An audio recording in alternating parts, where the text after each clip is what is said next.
అయోధ్య నుంచి భద్రాచలం రాములవారి వరకు ఆధ్యాత్మిక కారిడార్ నిర్మిస్తామని ఖమ్మం పార్లమెంట్ బీజేపీ అభ్యర్థి తాండ్ర వినోద్రావు వెల్లడించారు. ఖమ్మం జిల్లా అధ్యక్షులు గల్లా సత్యనారాయణ అధ్యక్షతన జరిగిన విలేకరుల సమావేశంలో వినోద్రావు మాట్లాడుతూ బీజేపీ చేస్తున్న సంక్షేమ కార్యక్రమాలకు ఆకర్షితులై తనతో పాటు అనేక మంది పార్టీలో చేరారని చెప్పారు. సామాజిక కార్యకర్తగా ఉన్న తాను బీజేపీలో చేరగానే పార్టీ తనకు ఖమ్మం పార్లమెంట్ అభ్యర్థిగా తనకు టికెట్ ఇచ్చినందుకు రాష్ట్ర అధ్యక్షులకు ప్రధానమంత్రి నరేంద్ర మోదీకి కృతజ్ఞతలు తెలియజేశారు. ఈ సందర్భంగా పాలేరు నియోజకవర్గం చెందిన బీఆర్ఎస్ నాయకులు కొందరు బీజేపీలో చేరగా వినోద్రావు కండువా కప్పి ఆహ్వానించారు.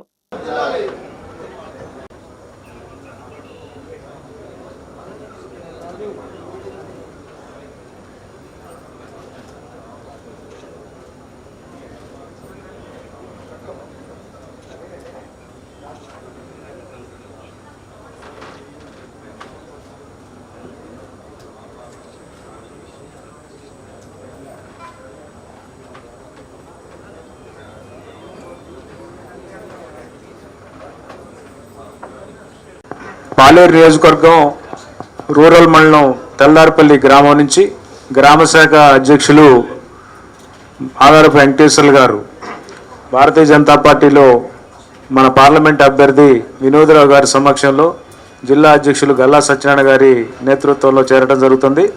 అదేవిధంగా ఒకసారి గజ్జి రవి గారు బీఆర్ఎస్ పార్టీ ఎస్సీ సెల్ అధ్యక్షులు, కర్లపూడి వేణు గారు బీఆర్ఎస్ పార్టీ ఎస్సీ సెల్ కార్యదర్శి, మాదారపు రవి గారు బీసీ సెల్ నాయకులు, కొప్పుల పవన్ గారు ముదిరాజ్ అధ్యక్షులు, గజ్జి భీష్మ గారు, చెరబోయిన అభినయ్, గజ్జి నాగేశ్వరరావు గారు, గజ్జి కోటేశ్వరరావు గారు, శ్రీరాములు వెంకటనారాయణ గారు, నీలకంఠ రామకృష్ణ గారు, అయితగాని సాయి గారు, కోటమర్తి వినయ్ గారు, మద్దెల అనిల్ గారు, ఈరోజు తెల్దారిపల్లి గ్రామం బీఆర్ఎస్ శాఖ నుంచి వీళ్ళంతా చేరటం జరిగింది. మరోసారి మోడీ గారి ప్రభుత్వం వస్తున్న సందర్భంలో ఖమ్మం జిల్లాలో కూడా మొత్తం భారతీయ జనతా పార్టీలో చేరడానికి సిద్ధంగా ఉన్నారు. అది ఈరోజు పాలేరు నియోజకవర్గంతో మొదలైంది. అన్ని నియోజకవర్గాల్లో చేరికలు ఉంటున్నాయి. అన్ని గ్రామాల నుంచి కూడా భారతీయ జనతా పార్టీలో చేరడానికి సిద్ధంగా ఉన్నారు. వారందరినీ సాదరంగా స్వాగతిస్తూ ఈనాటి నుంచి రోజు చేరికల కార్యక్రమం విస్తృతంగా ఉండబోతుందని చెప్పి ఈ సందర్భంగా తెలియజేస్తున్నాను. ప్రింట్ మరియు ఎలక్ట్రానిక్ మీడియా మిత్రులందరికీ కూడా ముందుగా హృదయపూర్వక నమస్కారాలు.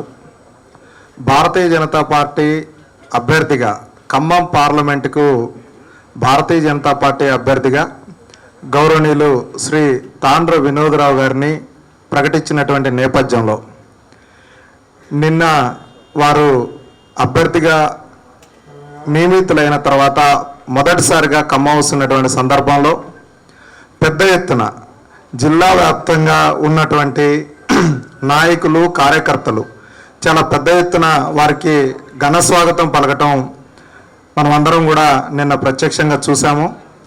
ఒక కొత్త వాతావరణం భారతీయ జనతా పార్టీకి తాండ్ర వినోద్రావు గారిని అభ్యర్థిగా ప్రకటించిన తర్వాత జిల్లా శ్రేణుల్లో కానివ్వండి, కార్యకర్తల్లో కానివ్వండి, ఒక నూతన ఉత్సాహం ఏదైతే ఉందో అది నిన్నటి నుంచి మనం చూస్తూ ఉన్నాము.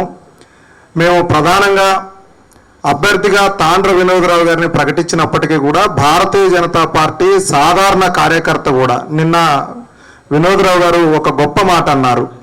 నేను అభ్యర్థిగా ఉదాహరణ, నేను ఎమ్మెల్యేగా పోటీ చేశాను. మేము వెళ్ళి అడిగితే ప్రత్యేకంగా చెప్పారు, ఈసారి ఖచ్చితంగా మోడీ గారికే మేము సపోర్ట్ చేస్తాము. రాష్ట్రంలో ఈసారి మీకు సపోర్ట్ చేయకపోయినా కానీ కేంద్రంలో మోడీ గారికి సపోర్ట్ చేస్తామని ఘంటాపదంగా ఈ 7 నియోజకవర్గాల్లో ప్రజలు నిర్ణయించుకున్నారు. కాబట్టి మేము ఈరోజు ఇప్పుడు నేను ఏం పని చేస్తాను అని చెప్పారు. మేము ప్రజల్ని ఓట్లు అడగము, ఓట్లు అడగడానికి నేను వెళ్ళట్లేదు, ఏం పనులు చేసి పెడతాము అన్నదే చెప్పారు. అంటే మాకు సంపూర్ణ విశ్వాసం ఉంది. ఖమ్మం జిల్లాలో భారతీయ జనతా పార్టీ సంపూర్ణ మెజార్టీతోటి గెలుస్తుందని చెప్పేసి మేము ఆశిస్తున్నాము. పత్రికాముఖంగా మీ అందరూ కూడా భారతీయ జనతా పార్టీకి, ఈ దేశానికి సేవ చేస్తున్న మోడీ గారికి సహకరించాలని చెప్పేసి కోరుతూ మీ అందరి మద్దతు వినోద్రావు గారికి సంపూర్ణంగా ఉంటుందని తెలియజేస్తూ, భారతీయ జనతా పార్టీ కార్యకర్త, ఆఖరి కార్యకర్త కూడా వినోద్రావు గారి వెంట నడుస్తూ వినోద్రావు గారి విజయానికి తోడ్పడతామని తెలియజేస్తూ సంతోషం. ధన్యవాదాలు. సభకు నమస్కారం. ఇక్కడికి వచ్చిన electronic media, print, journalist family, మీ అందరికీ పేరు పేరున ఇంత తక్కువ టైంలో మీరు వచ్చినందుకు I'm very thankful and ever grateful. మీరు చూపిస్తున్న ప్రేమ, మీరు చూపిస్తున్న కోఆపరేషను, మీరు ఇస్తున్న ప్రోత్సాహం, ఇదే మాకు ముందుకి వెళ్ళాలని అనిపిస్తుంటుంది. నరేంద్ర మోడీ గారి నాయకత్వంలో వారు చూపిస్తున్న ఈ డెవలప్మెంట్స్ ఆస్పెక్ట్లో నాలాంటి వాళ్ళు ఎంతోమంది ఇన్స్పైర్ అయ్యి ఈ మూమెంట్లో జాయిన్ కావాలని అనుకున్నప్పుడు అందులో నేను కూడా ఒకడిని.